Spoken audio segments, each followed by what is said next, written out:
Odell Beckham Jr. went to Twitter telling fans that, head down, my fire's been lit, and, that he's working harder than he ever has to be the best I've ever been, more motivated than ever, and all those things. And the first day of OTAs, he's not there. Brandon Marshall's there. Shepard's there. Eli's there. No Odell. Do you guys have a problem with this? I really think he did himself a disservice, though. I really do. And I understand when you start looking at his first 3 years in the NFL, you're talking about a guy, if he continues to do what he's done so far in the first 3 years, you're talking about essentially the greatest wide receiver statistically ever to play the game of football, right?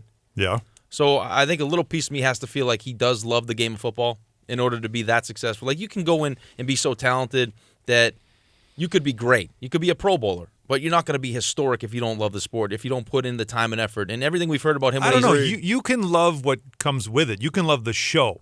No, you have to put in the work. You can't be all-time great. No one's ever questioned his work ethic when he's Without actually in the passion. facility. Yeah. Okay. Now, and here's why I say he does himself a disservice, because he wants an extension. They're going to pick up his option, but he wants an extension. When you start looking at his numbers, you could make an argument, if you're his agent, that he should be the highest-paid wide receiver in the NFL. 18 a year?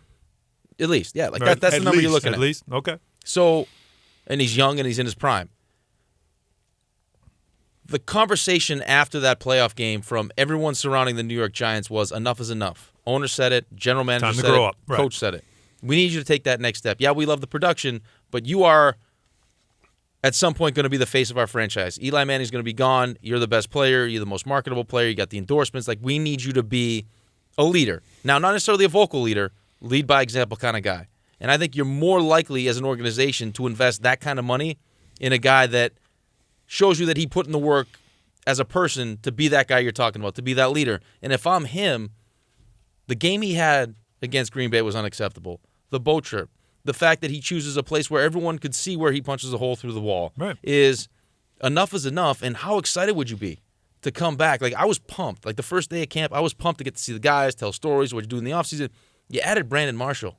You pick up a tight end in the draft. Like, you should be the first one in the building. Right. That's where I question the ownership part of it. Chris, is it a problem? As we know, OTAs are not mandatory, but They're is not it a mandatory. problem? They're voluntary mandatory.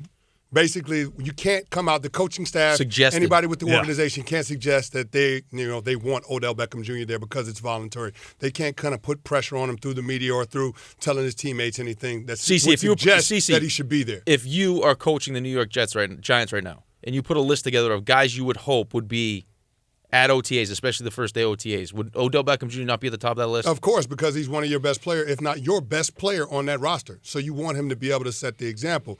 But, Rick, you always talk to me about making a case and saying how things should be in a perfect world. I think this is one of those perfect world arguments because ultimately OTAs is like spring ball in college, right? It's basically a glorified walkthrough. Even though they're having practices, you're basically installing the nuts and bolts of your offensive and defensive systems, some special team stuff.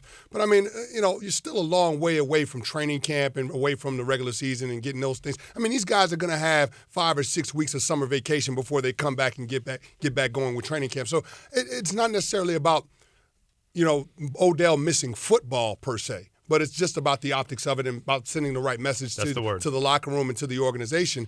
But if you're in Odell Beckham Jr.'s situation right now, it doesn't matter. You don't have to play good soldier because you have so much leverage over this organization because of what you've done in your first 3 seasons. I hate that you said that, though. You don't have to play good soldier, but you should. Right? But you should.